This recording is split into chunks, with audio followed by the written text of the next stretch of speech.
तो चलिए उत्तर प्रदेश का रुख करते हैं, जहां उत्तर प्रदेश के मुख्यमंत्री योगी आदित्यनाथ संबोधित कर रहे हैं। क्या कुछ कह रहे हैं आपको सुनाते हैं। मिलते थे और एक श्रमिक जो ईमानदारी से काम कर रहा है उसको जब उसको काम की आवश्यकता है तब काम की गारंटी नहीं मिल पाती थी, और अगर उसने काम भी किया है तो उसको समय पे भुगतान नहीं होता था।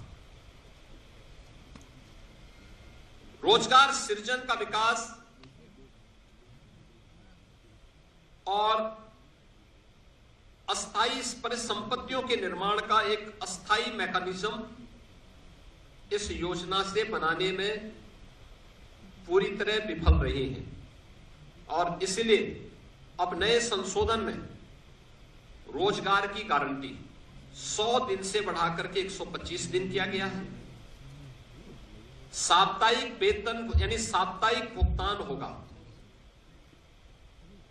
ऐसा नहीं कि महीनों और वर्षों लग रहे हैं। अब हर सप्ताह लेबर ने काम किया तो साप्ताहिक उसे भुगतान होगा, और देरी होगी तो इसका मुआवजा भी देना होगा, यानी उसके लिए अतिरिक्त उसको ब्याज देना होगा।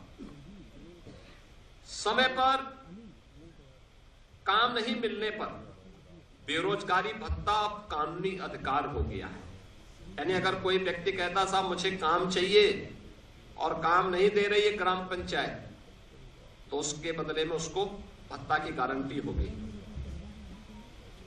खेती के मौसम में किसानों को मजदूरों की कमी न हो, इसके लिए राज्यों को बुआई और कटाई के समय 60 दिन तक कार्य का विराम देने का अधिकार भी राज्यों को दिया गया है। राज्य तय करेंगे कि कब खेतीबाड़ी का समय है, उस समय मनरेगा के कार्य स्थगित रहेंगे।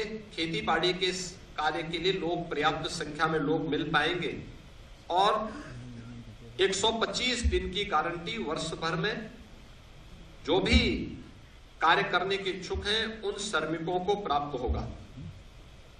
किसान और मजदूर दोनों के हित इसके माध्यम से सुरक्षित रखने की गारंटी दी गई है।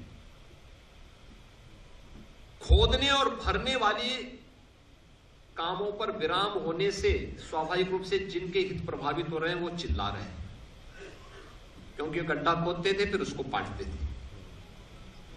ये प्रक्रिया अब उनके हित प्रभावित हो रहे हैं तो स्वाभाविक रूप से उनका चिल्लाहट होना स्वाभाविक है। अब इसमें 4 श्रेणियां दी गई हैं जिसका निर्धारण ग्राम पंचायत स्वयं तय करेगी। एक, मनरेगा का उपयोग जो पहले होता था वह कोई अस्थायी परिसंपत्ति आप नहीं बना सकते थे, लेकिन अब विकसित भारत जी राम जी के माध्यम से हम अस्थायी संपत्ति का निर्माण कर सकते हैं, और उसके लिए 4 प्रकार के प्रायोरिटीज तय की गई, प्राथमिकताएं जो तय की गई, श्रेणियां। एक, जल संरक्षण के लिए आप देख रहे होंगे ग्रामीण क्षेत्र में या शहरी क्षेत्र में अक्सर आप देखते हैं ग्रामीण क्षेत्र में बहुत सारे ब्लॉक को हमें वहां पर डार्क जोन ग्रुप के रूप में घोषित करना होता है। पानी की मात्रा बहुत नीचे जा चुकी होती है, कोई वहां पे स्थायी व्यवस्था नहीं बन पाती है। आप इस योजना के माध्यम से जो मनरेगा में व्यवस्था नहीं थी, विकसित भारत जी राम जी के माध्यम से गारंटी दी गई है कि वह इसके माध्यम से जल संरक्षण की अस्थायी व्यवस्था क्रिएट कर सकते हैं, यानी रेन वाटर हार्वेस्टिंग की व्यवस्था, चेक डैम की व्यवस्था और उससे जुड़ी हुई अन्य सुविधाओं की को वहां पे गांव में वो क्रिएट कर सकता है। ग्रामीण बुनियादी इंफ्रास्ट्रक्चर के माध्यम से वह इन चीजों को वहां पे विकसित कर सकता है। सड़क, नाली, इन सब का विकास कर सकता है। आजीविका संबंधी इंफ्रास्ट्रक्चर को भी इसके माध्यम से क्रिएट कर सकता है। खेल का मैदान बना सकता है, ओपन जिम का निर्माण कर सकता है।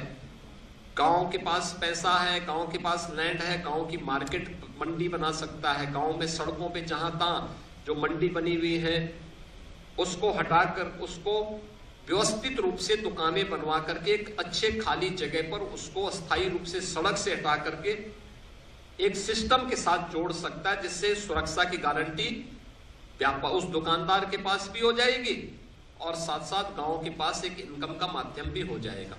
इस प्रकार के उसको भी किया जा सकता है। और प्रतिकूल मौसम घटनाओं से निपटने और आपदा तैयारी हेतु भी विशेष कार्य किए जा सकते हैं। यानी बाढ़ प्रबंधन के लिए गांव से जुड़े हुए छोटे छोटे कार्य हैं, उसके लिए शासन पे उनको निर्भर रहना पड़ता है। अब इसके लिए निर्भरता की आवश्यकता नहीं, ये सारी चीजें वहां पर उपलब्ध। आप इस विकसित भारत जी राम जी की इस स्कीम के माध्यम से इस अधिनियम आपको एक गारंटी दे रहा है। टेक्नोलॉजी को कानूनी अधिकार के रूप में अब शामिल इसके माध्यम से किया गया है। बायोमेट्रिक उपस्थिति, geo tagging, satellite imaginary, real time mobile app monitoring और EI से निगरानी और सीधे डिजिटल भुगतान। यानी अब हाजिरी भरने की औपचारिकताएं नहीं होंगी।